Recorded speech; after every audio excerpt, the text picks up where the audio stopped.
Então, pessoal, por que a eletronegatividade é importante nas ligações químicas? Porque é a eletronegatividade que vai estabelecer o caráter da ligação, se ela é uma ligação covalente ou uma ligação iônica. Repare que eu não estou colocando aí a ligação metálica, porque ligação metálica é estabelecida entre os elementos metálicos.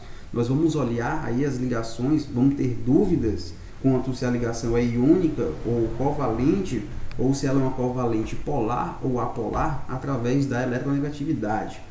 Tá?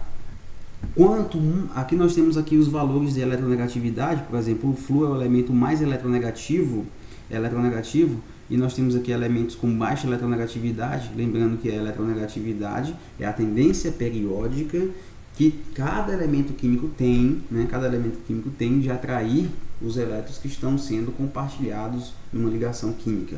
Então nós temos aqui no mesmo período da tabela periódica, a eletronegatividade cresce da esquerda para a direita. E nos grupos, a eletronegatividade cresce de baixo para cima. Consequentemente, o flúor é o elemento mais eletronegativo. Então, se o flúor estabelecer uma ligação química com o lítio, ele vai puxar os elétrons dessa que estão sendo compartilhadas para si. Nesse caso aqui, o puxão de elétrons ele é tão grande que ele rouba o elétron do lítio para ele, formando aí um composto iônico. Ou seja, o elétron que era do lítio passa a ser inteiramente do flúor e ele fica carregado negativamente e o lítio fica carregado positivamente, uma vez que ele já perdeu o elétron. E formam partículas carregadas com cargas opostas e eles tendem assim a se atrair. Agora, quando eu estabeleço uma ligação entre flúor e o cloro, ou entre o cloro e o bromo, formando aí um gás, a diferença de eletronegatividade deles é baixa. Ou seja, mas mesmo assim a eletronegatividade do cloro é um pouco maior que a do bromo. Então os elétrons que estão sendo compartilhados aí, através de uma ligação covalente, vão estar mais próximos do cloro. Então ele vai ficar, nós dizemos, com uma carga parcial negativa no cloro, uma carga parcial negativa no cloro, uma carga parcial positiva no bromo. Mas não é uma ligação iônica, é uma ligação covalente, porque a diferença de eletronegatividade não é grande, tá bom? E se eu ligar o flúor ao outro átomo flúor A e o flúor B, aí a eletronegatividade entre eles é a mesma. E então os elétrons não vão estar nem mais próximos do átomo A, do flúor A, nem mais próximos do flúor B. Eles vão estar localizados aí na meiuca, no meio entre eles, e a ligação é covalente não polar ou apolar. Tá bom? Não forma polos de cargas parciais, tá? Eles são uma ligação covalente polar. Ligação covalente por quê? Porque a diferença de eletronegatividade é baixa. E é não polar porque a diferença de eletronegatividade entre eles é nula. E aqui é ligação polar por quê? Aliás, é ligação covalente por quê? Porque a diferença de eletronegatividade é baixa. E é polar por quê? Porque existe aí a diferença de eletronegatividade não é nula. Então ele forma aí uma carga parcial, ou seja, a ligação possui polos, um polo positivo e um polo negativo. Então a ligação é covalente polar e existe também a ligação covalente apolar. Passando aí para frente, nós vamos ver agora a estrutura espacial das moléculas, um assunto bem interessante que força vocês a pensarem em 3D. Vocês têm que pensar 3D para entender o assunto. Vocês têm que pensar espacialmente.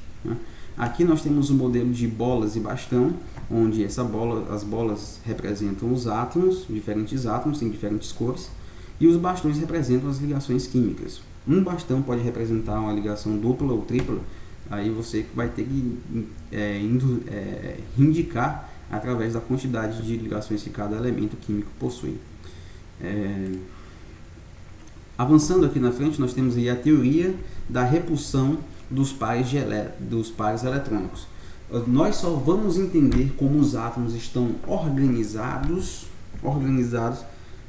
a geometria das moléculas, através da teoria de repulsão dos pares eletrônicos. É uma teoria bastante útil inicialmente para podermos entender como se dá a geometria espacial das moléculas. Por quê? Porque ela leva em consideração que um par eletrônico não ligado, ele é uma região de alta densidade de elétrons. Os elétrons têm cargas o quê? Negativas. E aonde está sendo formadas ligações entre um átomo A e um átomo B, existe um compartilhamento de elétrons. Os elétrons estão essencialmente entre eles. Também é uma região que tem alta carga negativa. Então, carga negativa com carga negativa tendem a se repelir.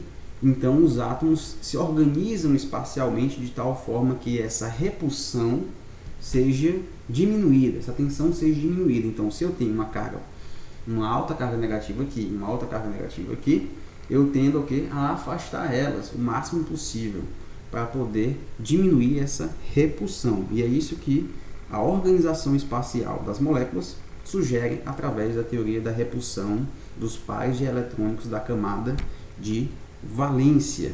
Através dessa repulsão, vocês têm que imaginar que uma molécula que possui um átomo central e apenas 2 ligantes, elas só podem ter duas geometrias possíveis. Ou ela é linear, como é o caso aqui, ou ela é angular, se esse oxigênio se deslocar aqui, tá? Aqui nós temos um outro exemplo. Nós temos um exemplo de um átomo central e 3 ligantes. Aqui ele está formando uma molécula do tipo trigonal, tá? 3 pares, e aqui é o metano.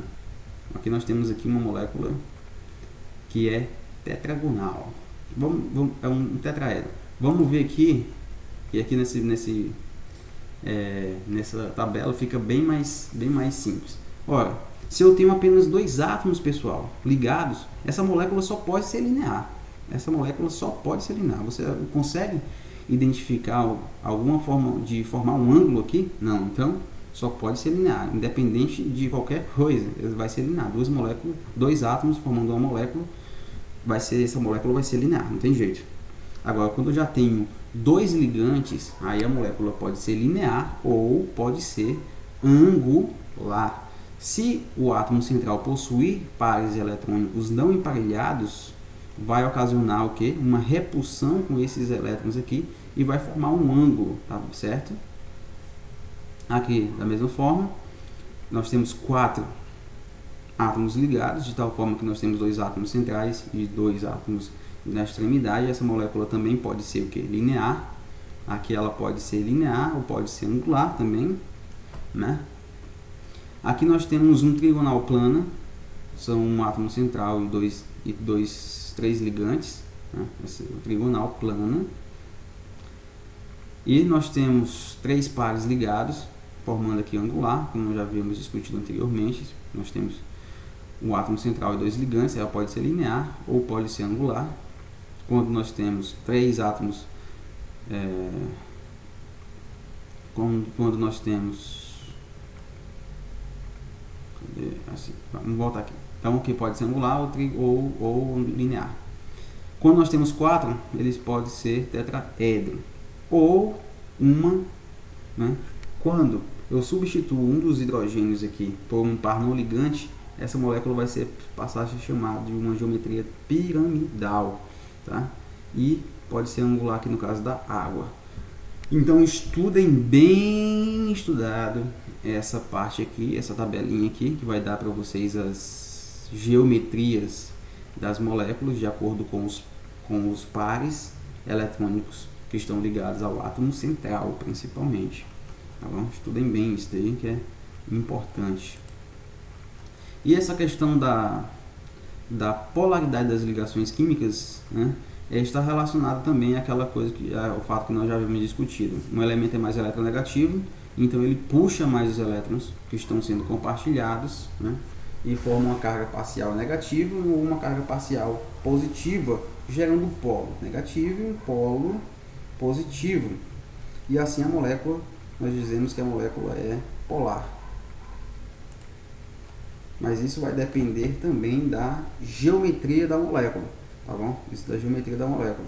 Eu vou deixar isso para a gente explicar mais depois dessa etapa aí de avaliação, para a gente explicar bem melhor, um assunto que não vai interferir para a gente para nossa avaliação, tá bom? Então, é isso aí, pessoal.